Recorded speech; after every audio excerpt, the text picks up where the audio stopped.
Jacob lived in the land where his father had stayed, the land of Canaan. This is the account of Jacob's family line. Joseph, a young man of 17, was tending the flocks of his brothers, the sons of Bilhah and the sons of Zilpah, his father's wives, and he brought their father a bad report about them. Now Israel loved Joseph more than any other of his sons, because he had been born to him in his old age, and he made a richly ornamented robe for him. When his brothers saw that their father loved him more than any of them, they hated him and could not speak a kind word to him.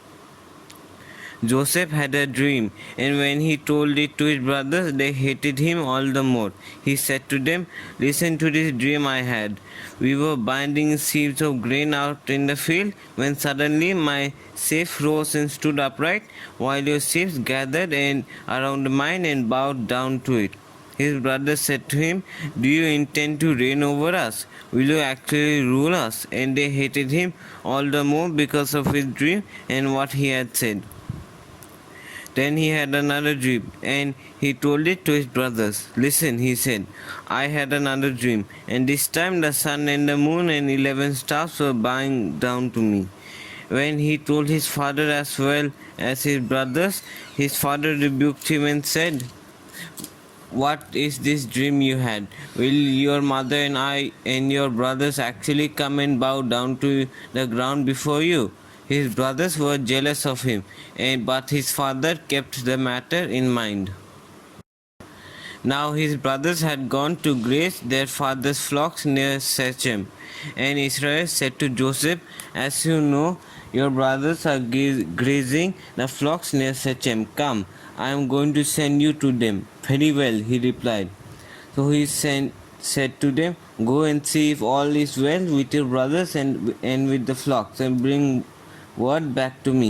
Then he sent him off from the valley of Hebron. When Joseph arrived at Shechem, a man found him wandering around in the fields and asked him, "What are you looking for?" He replied, "I am looking for my brothers. Can you tell me where they are grazing their flocks?" "They have moved on from here," the man answered. "I heard them say, 'Let's go to Dothan.'" So Joseph went after his brother and found him near Dothan. But they saw him in the distance, and before he reached them, they plotted to kill him. "Here comes the dreamer," they said to each other. "Come now, let's kill him and throw him into one of these cisterns and say that a ferocious animal devoured him. Then we will see what comes of his dreams." When Reuben heard this, he tried to rescue him from their hands. "Let's not take his life," he said. "Don't shed any blood. Throw him into this cistern here in the wilderness, but don't lay a hand on him." Reuben said this to rescue him from them and take them back to his father. So when Joseph came to his brothers, they stripped him of his robe, the richly ornamented robe he was wearing, and they took him and threw him in the cistern. The cistern was empty. There was no water in it. As they sat down to eat their meal, they looked up and saw a caravan of Ishmaelites coming from Gilead.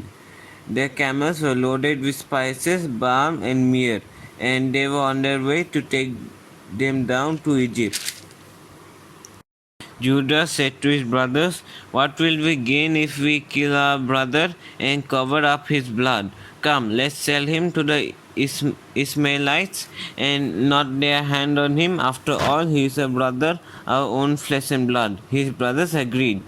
So when the midnight merchants came by, his brothers pulled Joseph out of the cistern and sold him for 20 shekels of silver to the Ishmaelites, who took him to Egypt. When Reuben returned to the cistern and saw that Joseph was not there, he tore his clothes. He went back to his brothers and said, "The boy isn't there. Where can I turn now?" Then they got Joseph's robe, slaughtered a goat, and dipped the robe in blood. They took the ornamented robe back to their father and said, "We found this. Examine it to see whether it is your son's robe." He recognized it and said, "It is my son's robe. Some ferocious animal has devoured him. Joseph has surely been torn to pieces." Then Jacob tore his clothes, put on sackcloth, and mourned for his son many days. All his sons and daughters came to comfort him, but he refused to be comforted. No, he said, in mourning will I go down to the grave to my son. So his father wept for him. Meanwhile, the Midianites sold Joseph in Egypt to Potiphar, one of the Pharaoh's officers, the captain of the guard. At that time, Judah left his brothers and went down to stay with a man of Abdullah named Hira. Then there Judah met the daughter of the Canaanite man named Shua. He married her and made love to her. She became pregnant and gave birth to a son who was named Er. She conceived again and gave birth to a son and named him Onan. She gave birth to still another son and named him Selah. It was at Kezib that she gave birth to him. Judah got a wife for Er, his firstborn, and her name was Tamar.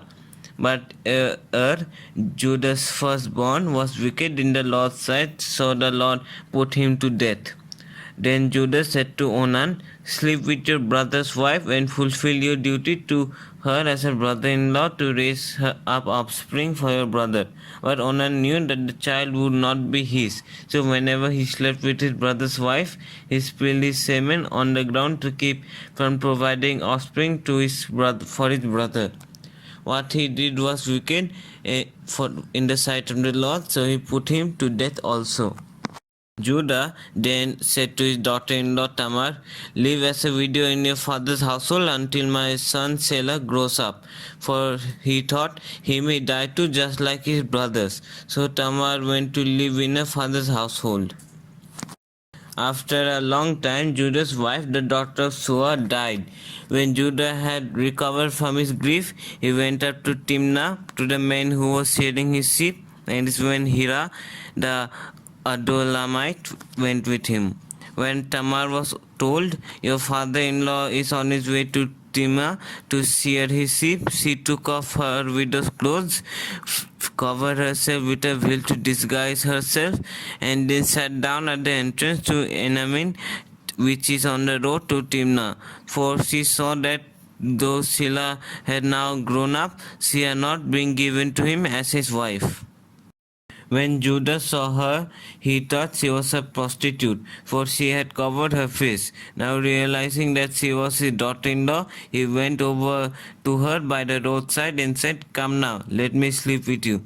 And what will you give me to sleep with you? She asked. I send you a young goat from my flock, he said. Will you give me something as a pledge until you send it? She asked. He said, what pledge should I give you? Your seal and its cord, and the staff in your hand. She answered. So he gave them to her and slept with her, and she became pregnant by him. And after she left, she took off her veil and put on her widow's clothes again. Meanwhile, Judah sent the young goat by his friend the Adulamite in order to get his pledge back from the woman. But he did not find her. He asked the men who lived there, where is the sign prostitute who was beside the road in Enamin? There hasn't been any strange prostitute here, they said. So he went back to Judah and said, I didn't find her. Besides, the men who lived there said, there hasn't been any shrine prostitute here. Then Judah said, let her keep what she has, or she will become a laughing stock. After all, I did send her this young goat, but you didn't find her. After 3 months later, Judah was told, your daughter-in-law Tamar is guilty of prostitution, and as a result, she is now pregnant. Judah said, bring her out and have her burned to death. As she was being brought out, she sent a message to her father-in-law. I am pregnant by the man who owns this, she said, and she added, see if you recognize whose sealing cord and staff these are. Judah recognized them and said, she is more righteous than I, since I wouldn't give her to my own son Selah. So he did not sleep with her again. When the time came for her to give birth, there were twin boys in her womb. As she was giving birth, one of them put out his hand, so the midwife took a scarlet thread and tied it on his wrist and said, this one came out first. But when he drew back in his hand, his brother came out and she said, "So this is how you are broken out." And he was named Perez. Then his brother, who had the scarlet thread on his wrist, came out and he was given the name Zerah.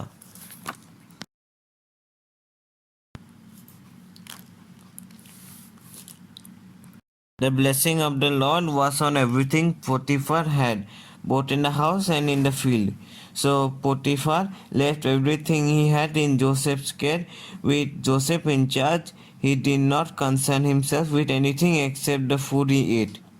Now Joseph was well built and handsome, and after a while his master's wife took notice of Joseph and said, "Come to bed with me." But he refused. "With me in charge," he told her, "my master does not concern himself with anything in the house.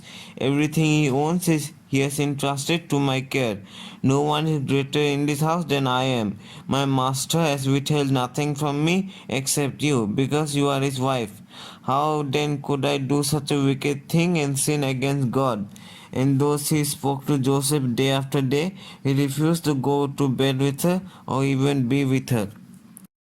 One day he went into the house to attend to his duties, and none of the household servants were inside. She caught him by his cloak and said, "Come to bed with me." But he left his cloak in her hand and ran out of the house. When she saw that he had left his cloak in her hand and had run out of the house, she called her household servants. "Look," she said to him, "this Hebrew has been brought to us to make sport of us. He came in here to sleep with me, but I screamed. When he heard me scream for help, he left his cloak beside me and ran out of the house." She kept his cloak beside her until his master came home. Then she told him this story: "That Hebrew slave you brought us came to me to make sport of me. But as soon as I screamed for help, he left his cloak beside me and ran out of the house." When his master heard the story, his wife told him, saying, "This is how your slave treated me." He burned with anger. Joseph's master took him and put him in prison, the place where the king's prisoners were confined. But while Joseph was there in prison, the Lord was with him. He showed him kindness and granted him favor in the eyes of the prison warden. So the warden put Joseph in charge of all those held in the prison, and he was made responsible for all that was done there. The warden paid no attention to anything under Joseph's care, because the Lord was with Joseph and gave him success in whatever he did. Sometime later, the cupbearer and the baker of the king of Egypt offended their master, the king of Egypt. Pharaoh was angry with his two officers, the chief cupbearer and the chief baker, and put them in custody in the house of the captain of the guard, in the same prison where Joseph was confined. The captain of the guard assigned them to Joseph when he attended them. After they had been in custody for some time, each of the two men, the cupbearer and the baker of the king of Egypt, who were being held in prison, had a dream the same night, and each dream had a meaning of its own. When Joseph came to them the next morning, he saw that they were dejected. So he asked Pharaoh's officers who were in custody with him in his master's house, "Why do you look so sad today?" "We both had dreams," they answered, "but there is no one to interpret them." Then Joseph said to them, Do not interpretations belong to God? Tell me your dreams." So the chief cupbearer told Joseph his dream. He said to him, "In my dream I saw a vine in front of me, and on the vine were 3 branches. As soon as it budded, it blossomed, and its clusters ripened into grapes. Pharaoh's cup was in my hand, and I took the grapes, squeezed them into Pharaoh's cup, and put the cup in his hand." "This is what it means," Joseph said to him. The 3 branches are 3 days. Within 3 days, Pharaoh will lift up your head and restore you to your position. And you will put Pharaoh's cup in his hand, just as you used to do when you were his cupbearer. But when all goes well with you, remember me and show me kindness. Mention me to Pharaoh and get me out of this prison. I was forcibly carried off from the land of the Hebrews, and even here I have done nothing to deserve being put in this dungeon." When the chief baker saw that Joseph had given a favorable interpretation, he said to Joseph, I too had a dream. On my head were 3 baskets of bread. In the top basket were all kinds of baked goods for Pharaoh. But the birds were eating them out of the basket on my head. This is what it means, Joseph said. The 3 baskets are 3 days. Within 3 days, Pharaoh will lift off your head and impale your body on a pole, and the birds will eat away your flesh. Now the 3rd day was Pharaoh's birthday, and he gave a feast for all his officials. He lifted up the heads of the chief cupbearer and the chief baker in the presence of his officials. He restored the chief cupbearer to his position so that he once again put the cup into Pharaoh's hand. But he impaled the chief baker just as Joseph had said to them in his interpretation. Then chief cupbearer, however, did not remember Joseph, he forgot him.